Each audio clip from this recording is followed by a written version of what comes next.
All right, so I have an interesting mixed bag of things for you today, and I'll tell you my philosophy is always, I was telling somebody else earlier, philosophy is always take the road less traveled by. I'm looking for the questions nobody was really pursuing that might be worth pursuing. And you'll see several of them in this talk, and I'm going to throw out some tidbits as I go along. I don't know if I'll get through everything I've prepared, but we will see. Might be too hard. Well, if you know me, then you know the opposite is true. It's too hard for me, but maybe not for you. There'll be answers instead of questions at the end of my talk. Okay, so there are, can we get rid of the bar there? Because I have titles on every slide. Just click outside.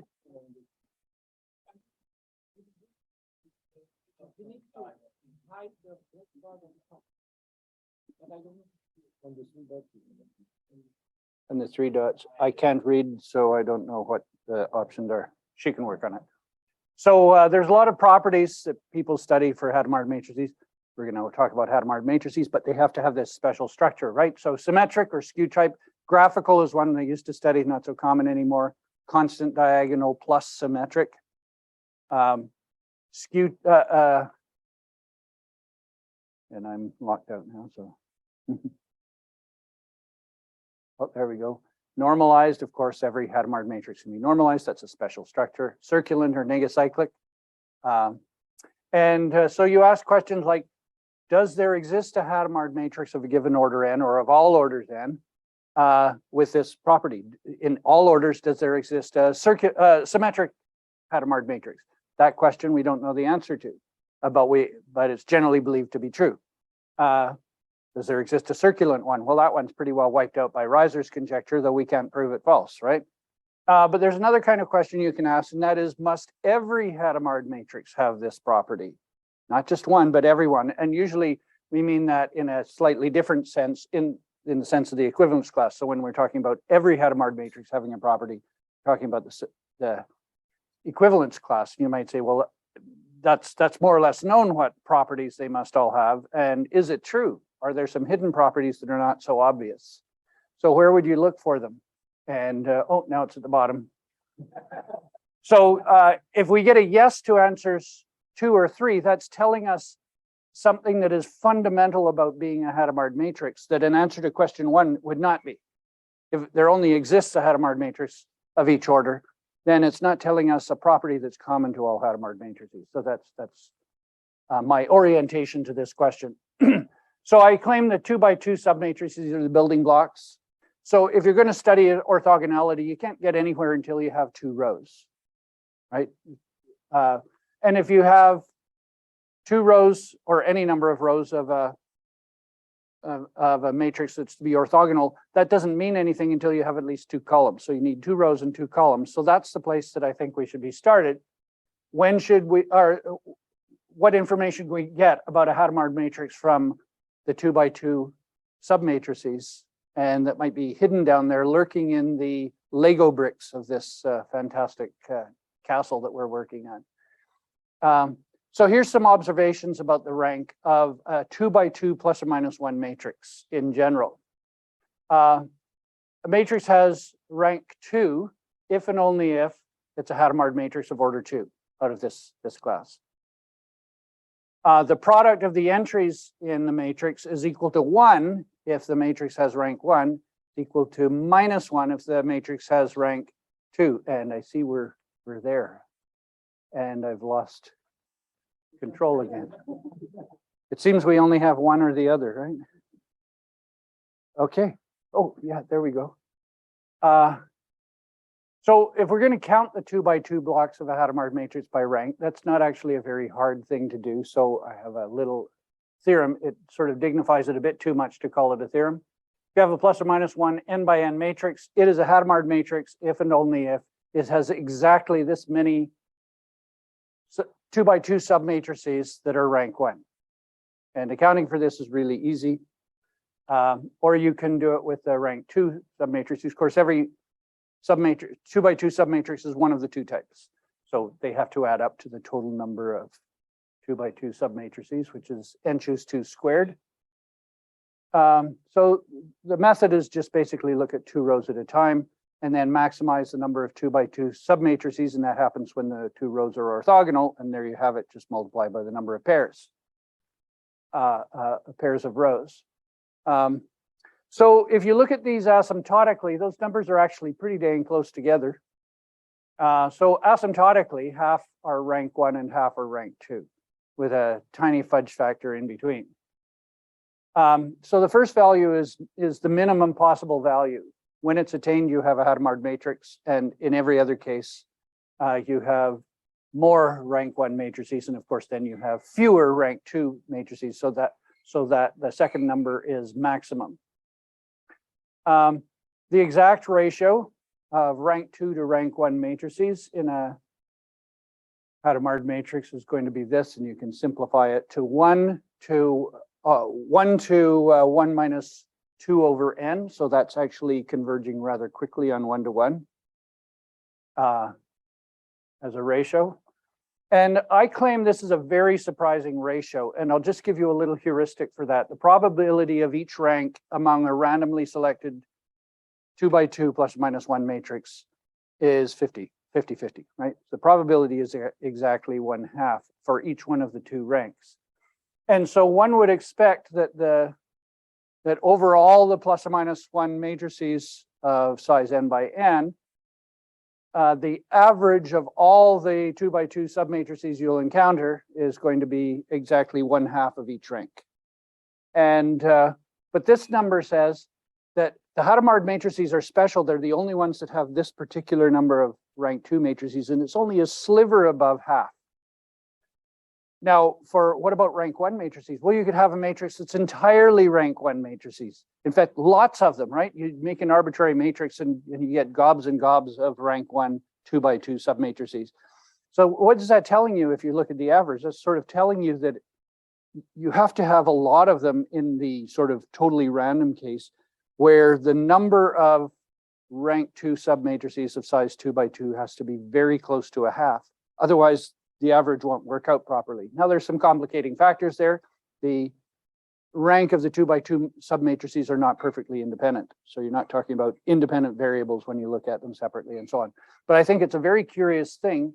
And if you assume that there is no Hadamard matrix, you're still going to get that same average number to be exactly 1/2, but through the calculation of independent submatrices. And so you might say, well, if that Hadamard matrix doesn't exist, that's going to force impossibly many plus or minus 1 matrices to have a very large number of rank 2 submatrices, which, but not enough to be Hadamard matrices. And so that seems to be channeling all of the matrices into an area that seems combinatorially impossible. So it seems to me that there might be lurking in that observation something that leads to, say, a probabilistic argument about the existence of Hadamard matrices. Yes? N should be divisible by 4. N has to be divisible by 4. So that, yes.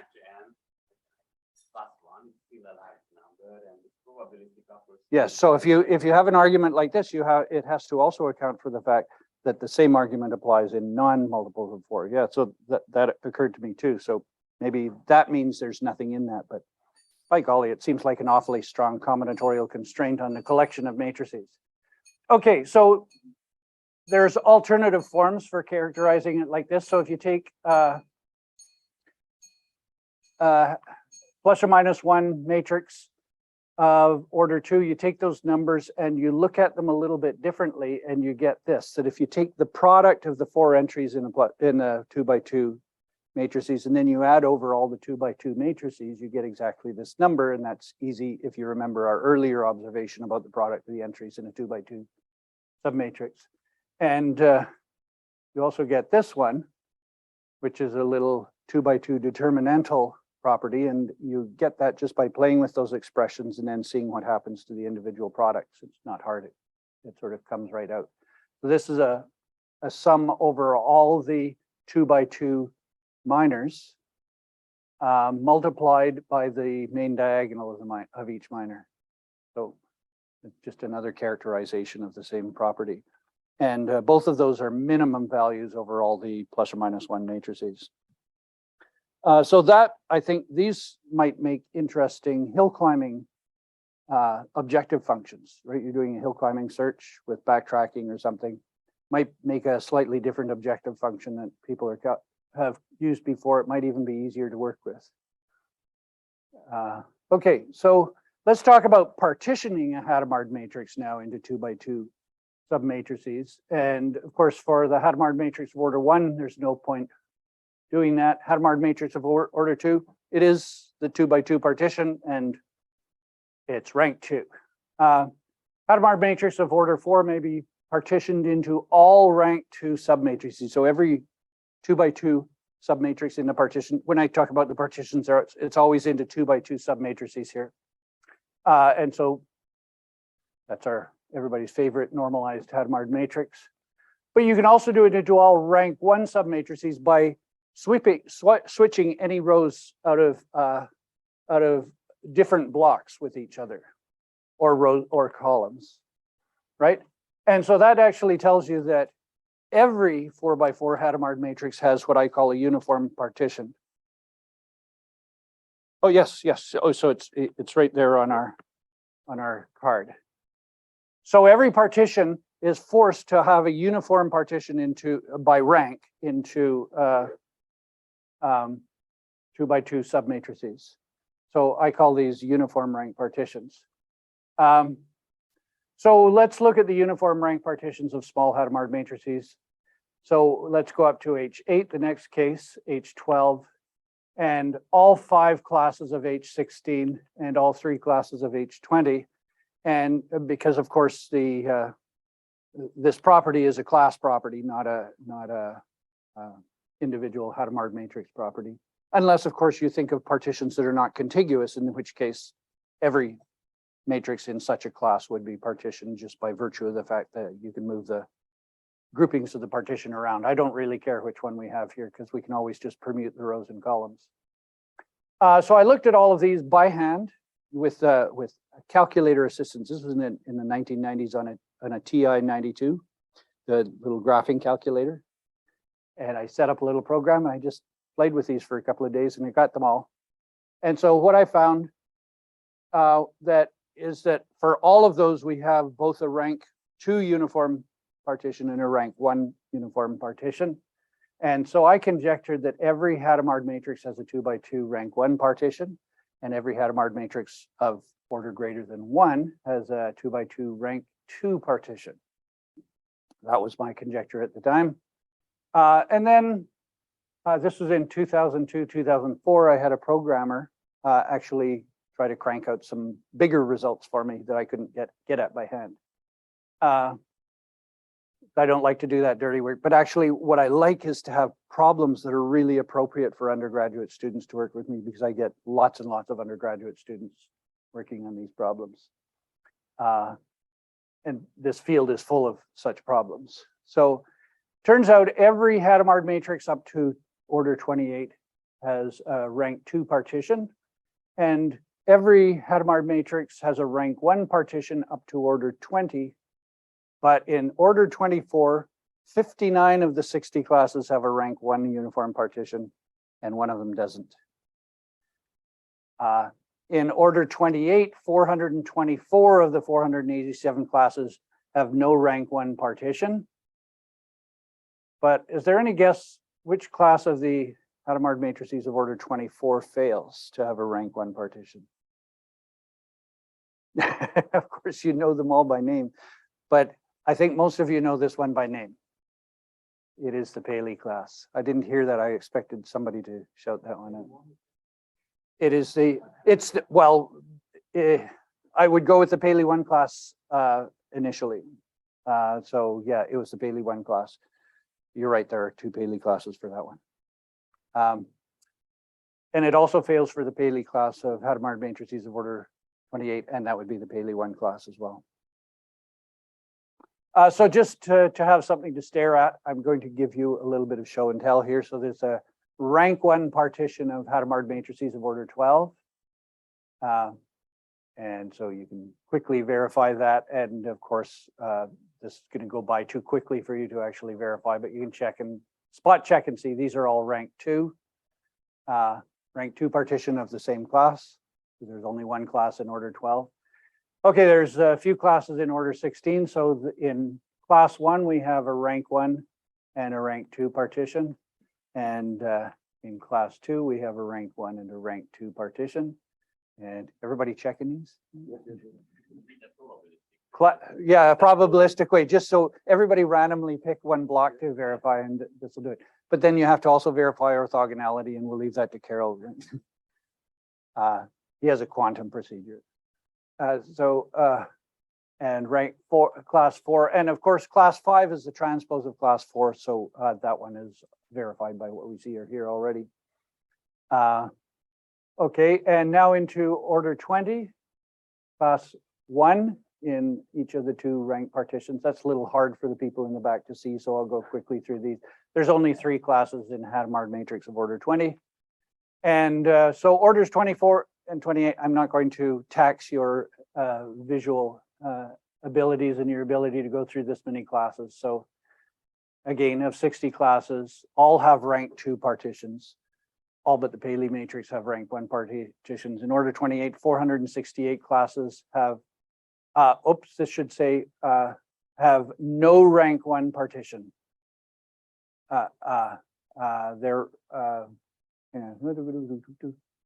Oh, sorry, 487 it should be. That's what's wrong on that line. 487 classes have rank 2 partitions, so all of them have rank 2 partitions. There are rank 1 partitions for only 63 of them. So all of a sudden, my first conjecture is not sounding so good. It seems likely the vast majority of classes in Hadamard matrices of order n, when n gets big, are going to not have a rank 1 uniform partition, but maybe somebody might conjecture there always exists one. That still might be the case. But evidence suggests something else for rank 2 partitions. You may notice that I haven't yet found a case where that fails. The rank 2 partition conjecture now is what remains. Every Hadamard matrix of order greater than 1 can be partitioned into 2 by 2 blocks of rank 2. So a lot of our important basic constructions, you just go through the lexicon of all the constructions for Hadamard matrices and you verify one by one, that many of them automatically give you a rank 2 decomposition. Of course, that doesn't address the key question, which is it true for everything, not just for the ones you have special constructions for? But it does sort of give you confidence. There are some for which it's actually quite hard, but they all appear to do so, or many of them appear to do so. Generally, our recursive constructions just preserve the property. So you start with smaller Hadamard matrices, and it preserves this property. If the original matrices have it, then it preserves it. And that's also true for the rank 1 partitions. A lot of the recursive constructions just preserve the rank 1 decomposition. Say, Kronecker product, that'll preserve both of them, right? So here I'm going to digress a little bit and ask the same question about a class of weighing matrices, just to point out that this is not sort of a special kind of question for Hadamard matrices. There are other places where interesting answers might arise. So if we look at weighing matrices with defect 2, so that's 2 zeros in every row and column, then you notice quickly that the order has to be even as long as, well, actually the order always has to be even. And so you apply parity, and that will give you this little 2 by 2 block of zeros that goes down the diagonal. And you can put it into this form where you see there's only one undetermined entry in that entire array. That's that X there. And those E's are just vectors of 1s. And so now let's just count the columns and we get this equation. So A, B, C, and D are the lengths of those vectors, right? So we get A plus, the sum of those 4 variables is 2n minus 4. And then from orthogonality, we get a few equations, one of which involves X.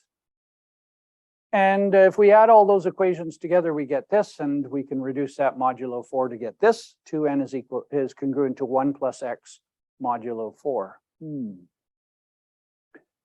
So that tells you that the blocks are rank 1 if 2n is 2 mod 4. Well, if 2n is 2 mod 4, then that means that X has got to be 1. So that's a rank 1 submatrix. You say, wait a minute, you only proved it for one submatrix. You can put any submatrix into that position with permutations, right? And otherwise, that's going to have to be 0 mod 4, and X will have to be -1. So in the other case, you've got a uniform partition into rank 2 submatrices. So this is actually a theorem, not a conjecture. It's a theorem about defect 2 weighing matrices. Okay, so let's look at the smallest non-trivial examples of these before we move on from that. So 6,4 is the first interesting case here. So it's 2 mod 4, so all blocks have to be rank 1, and little experimentation will find you this one rather quickly. And 8,6, W8,6, 8 is 0 mod 4, so the blocks have got to be rank 2, and this one is rather easy to find as well. That's actually just a Kronecker product of conference matrix of order 4 with a little h2. Okay, so now I want to talk about something a little bit more abstract here, and we'll come back to the question. So I'm going to talk about something I call dihedral Hadamard matrices. So a dihedral group, I think most of you have seen this and may even have seen this presentation in this form. I call it a signed group because it has an element I call -1, which is a central involution of order 2. And this is a common way to present the dihedral group, but I call it a signed group because of that, and I use that terminology with groups that have central elements of order 2.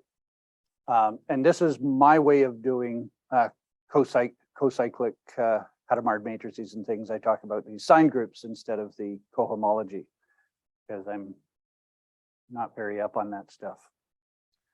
Okay, so you get 8 elements, and it's the usual dihedral group of order 8. The dihedral signed group ring is what you get if you form these expressions where you identify 1 or -1 in the integers with -1 in the ring, and you just take linear combinations, formal linear combinations over Z, and of course what you get is a Z module, module over the integers of dimension 4, and the basis is half of that signed group. And the ring comes endowed with addition, obviously the usual coordinate-wise addition. Multiplication, all you do is you extend the multiplication in the integers together with the multiplication in the signed group and a little bit of abstract nonsense, and you see that you have a nice consistent associative multiplication. And you identify -1 in the 2 domains that you're combining in this construction. This is just like the group ring. In fact, it's a group ring with the dihedral group factored out by the ideal that identifies -1 in the integers with -1 in the signed group. And it's a star algebra actually, because you have an involution, a natural involution in the ring. And yes, I give it here.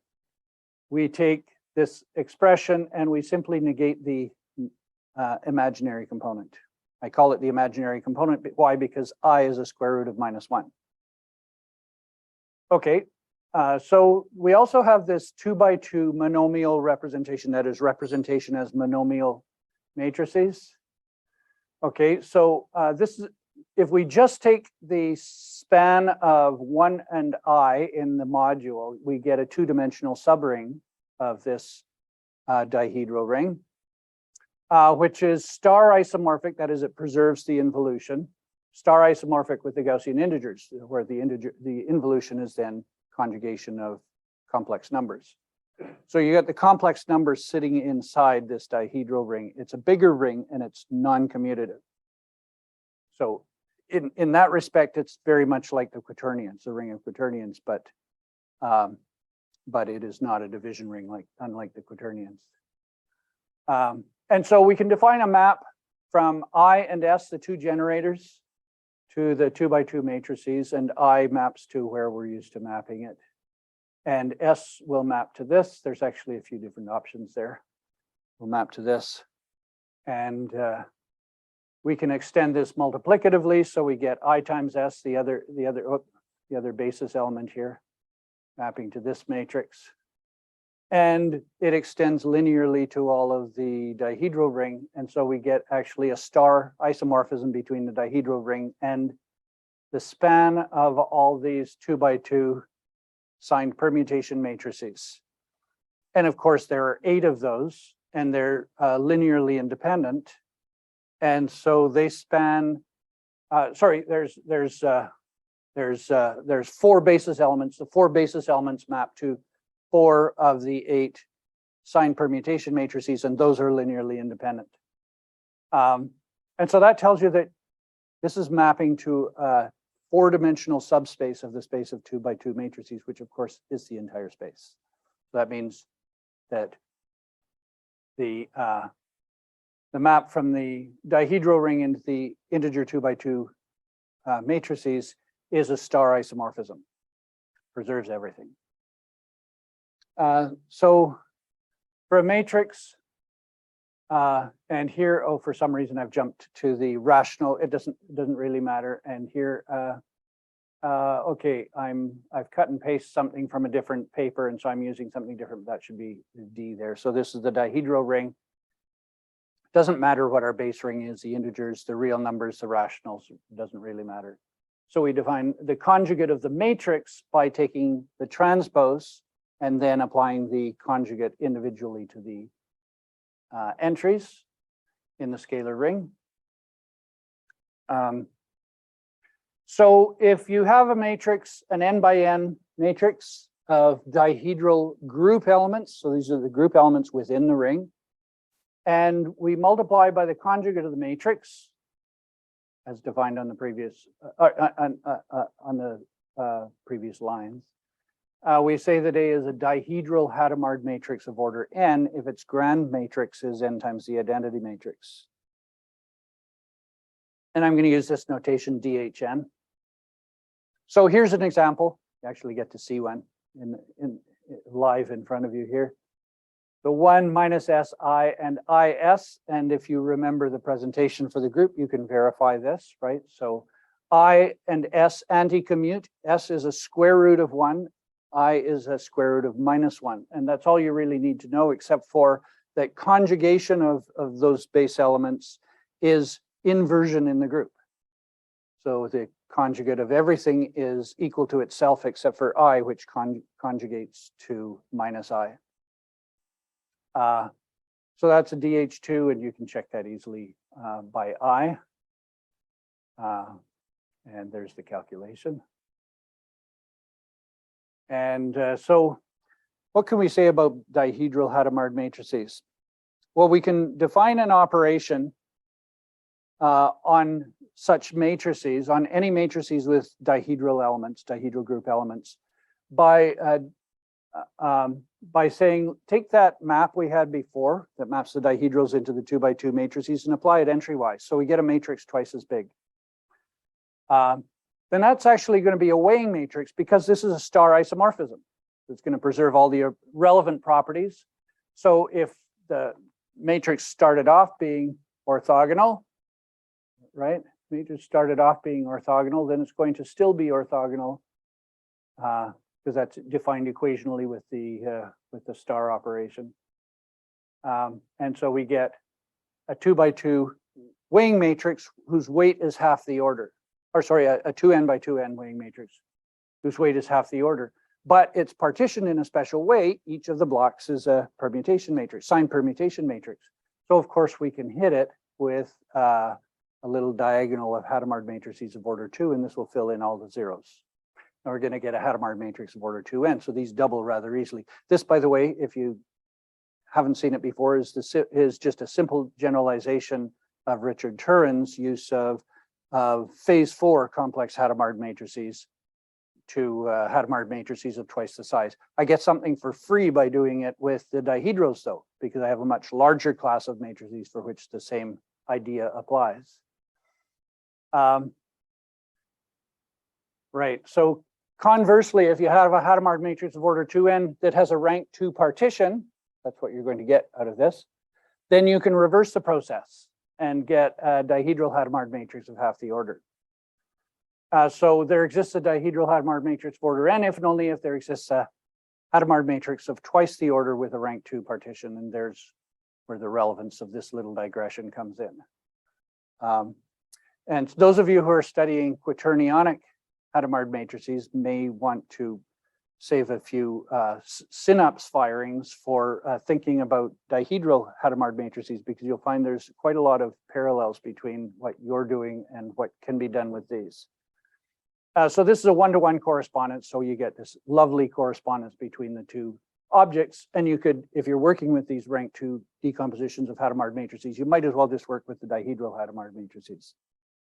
And remember, I have a conjecture that there's always a rank 2 partition of Hadamard matrices. So an equivalent conjecture would be there's a dihedral Hadamard matrix in every even order. In fact, more than that, that every Hadamard matrix is the image of that under this map, this phi map. Every Hadamard matrix is the image of one such thing, which is a much stronger statement. Okay, so here's maybe a surprising fact about dihedral Hadamard matrices. They are not preserved by transpose. And so a simple example would be that matrix we saw before. If you take the transpose, check the two rows and you'll find they're not orthogonal. In fact, they're inner product. The relevant inner product is, remember, multiply each entry by the inverse of the entry below, you get twice S. Or sorry, minus 2 times S. Wirt, Delani, and I in 2009, we wrote a paper that says when you're working with generalized Hadamard matrices over some sort of a non-abelian scalar ring, you always have this property that there exists matrices that are orthogonal, but their transposes are not orthogonal. Is that a little surprising to some people? Okay, so for those of you working with quaternionic Hadamard matrices, this is also a non-abelian scalar ring, and the same thing is true. You can check that this is, in fact, a quaternionic Hadamard matrix of order 2, and its transpose is not. You take this, the transpose, not the star, the transpose. If you take the star, you have an orthogonal matrix. That follows very simply because of the defining equation, right? The star is a multiple of the inverse of the matrix, so it's got to commute.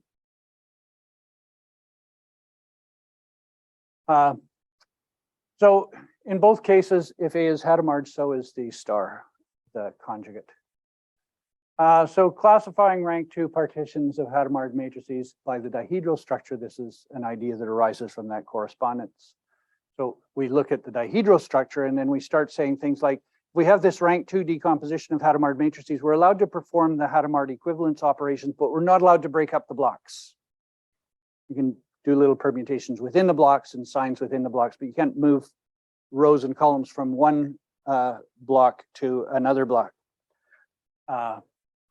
So you have equivalence operations for dihedrals that actually correspond to that action on the Hadamard matrices of twice the size. So first of all, you can permute the rows, you can permute the columns, you can pre-multiply the entries of a row. Don't multiply after, but pre-multiply the entries of a row by an element of the dihedral group, sign group. You can post-multiply the entries of column by any element of the dihedral sign group. And you can apply any of the 8 isomorphisms of the dihedral sign group. These are sign group isomorphisms, so they have to preserve the -1. That's actually a little bit of a trick with sign groups. But there's 8 of them, and those also will give us equivalence operations because those are star isomorphisms. They preserve all the relevant properties. So 2 matrices are said to be equivalent if one can be transformed into the other by these operations. They're all invertible operations, so we get equivalence, an equivalence relation. And this partitions that should say DHNs, the dihedral Hadamard matrices into equivalence classes. Okay, so we can classify the rank 2 forms of H4, H8, and H12 by using classifications of dihedral Hadamard matrices of half the order. So this is preliminary work. It's actually being done right now. I just got an email this morning from my student, Jagiellonian Singh, who is working on this.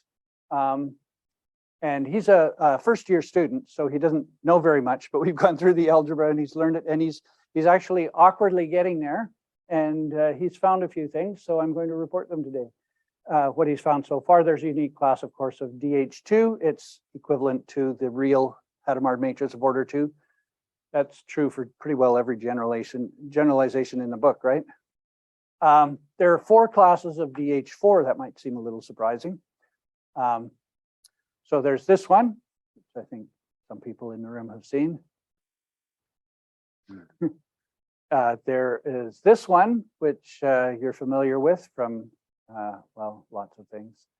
And this one, which maybe is new to most of you because that S, remember, it's outside of the complex subring of the dihedral ring. And these parrot Hadamard's one parameter class that he had in his 1983 paper, right, just had an unknown in this block here, and you fill in anything in the unknown and you get a Hadamard matrix. But there's one more class. This one again would be outside of the experience of those working with the complex Hadamard matrices. We get this lovely one with a circulant core that is inequivalent to other things. Okay, so in order 6, he gets 2 classes. I won't give the other one because it is just a 4-phase matrix everybody already can access. And this one is not 4-phase. And I don't have much to say about it individually, except for it's, well, I do have one thing to say about it, and I'll add that in a minute. Taking the rank 2 partitions to be equivalent, oh, sorry, I didn't finish that sentence. When we don't break up the blocks, essentially, then this equivalence maps to equivalence of rank 2 partitions of H2n by 2n, H2n matrices. So we have 1, 4, and 2 classes of rank 2 partitioned Hadamard matrices of order 4, 8, and 12. Right, and this is my extra observation here. So this one is for free. All of the above mentioned matrices, including the complex one, can be partitioned as dihedral Hadamard matrices so that their 2x2 submatrices are little dihedral 2x2 matrices, dihedral Hadamard matrices. So this one, for example, if you just partition it there, and there, you check out every matrix, you see it's a little 2x2 dihedral Hadamard matrices. So the same kind of thing is going on, and I'll just flip back to the previous slide. Oh, where did I go? I went too fast. Yeah, these ones. You'll see the same thing is true, and they're already in that partition form. So that's kind of interesting to see that there seems to be some way you can lift this up into a sort of a higher generalization of Hadamard matrices. Maybe not. That's a very small sample to work from. I'm just putting it out there. There's this paper, 2013 paper by Lampios, Solasi, and Ostergaard. They find that only 324 of the 487 classes of Hadamard matrices of order 28 can be obtained by expanding a complex Hadamard matrix of order 14 and using that map, the restricted form of that map that we talked about before. And so that's a restricted case of the map we described here. But every Hadamard matrix of order 28 arises from a dihedral Hadamard matrix of order 14 in this way, although I haven't mapped them all out here for you. That we already know that's true from the work of Robert Lechnick that I mentioned, goes back to 2002. We have yet to find a class of Hadamard matrices for which this isn't the case. That can't be obtained from 2x2 dihedral Hadamard matrix. And so here, because I think I have a couple of minutes here. How are we doing? 6 minutes. So I'll quickly go through this. So what about 3x3 submatrices of Hadamard of HN? We've done the 2x2, go up 1 to 3x3. You might say, why not 4x4? Well, I wanted to see what happens if you sort of mix it all up, right? 3x3 is a surprise, comes out of nowhere, right? But there's some interesting things about 3x3 plus or minus 1 matrices, right? The determinant of such a matrix is either 0 or plus or minus 4. So you can do some things. So for example, if you take the matrix of 3x3 minors, sometimes called the 3 compound of the matrix, and divide by 4, you get a 0 plus or minus 1 matrix, and it's a weighing matrix. So that's kind of cool. So it does tell you 3x3 minors have something special about them anyway. So if you have a Hadamard matrix of order greater than 2, the following are equivalent. First, H is a Hadamard matrix. Second, H has exactly this many rank 3 3x3 submatrices. And you're probably thinking, what if 3 doesn't divide n? And it doesn't matter. That formula is true regardless. You think about it, there's this little n choose 3 term here that accounts for that. And the calculation is done in roughly the same way. It's harder than for the 2x2 case, but only marginally so. It's for your second year students instead of your first year students. And that's the maximum possible value overall 3x3 plus or minus 1 matrices.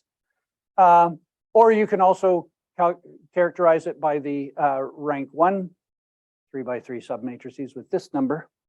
Or, and this one is just obtained by subtracting this from the total number of those numbers from the total number of 3x3 submatrices. And so you can characterize it by the number of rank 2 3x3 submatrices as well. In the first 3 cases, this is a full characterization of the Hadamard matrices. And I just ask, I haven't really had time to think this through, but I don't see an obvious reason why it has to be the case that if you attain this number, you get a Hadamard matrix, because you've got 2 other numbers floating around there that both could miss this number and still add up to the right thing to create this many rank 2s.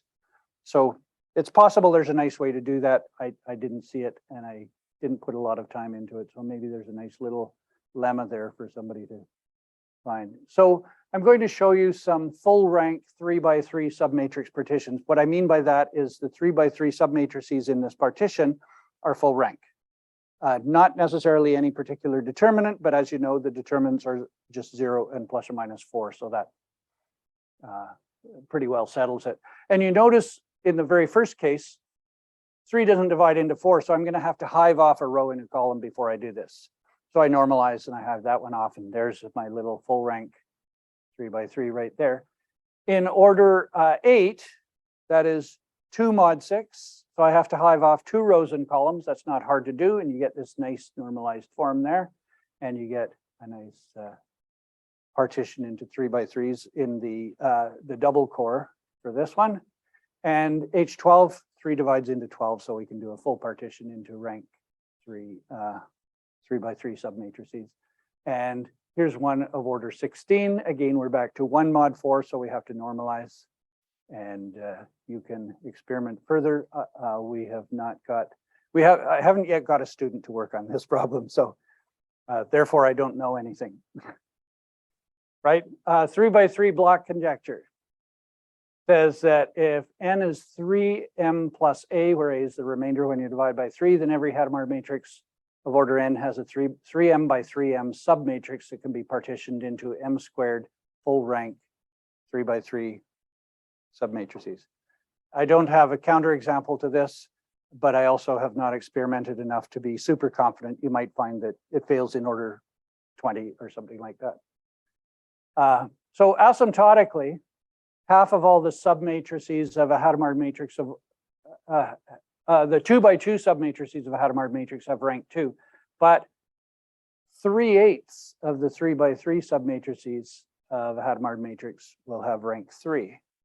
That's smaller, statistically speaking, right? So this says that the 3x3 block conjecture is a stronger conjecture in terms of, just looking at the average performance of an individual 3x3 block than the 2x2 block conjecture.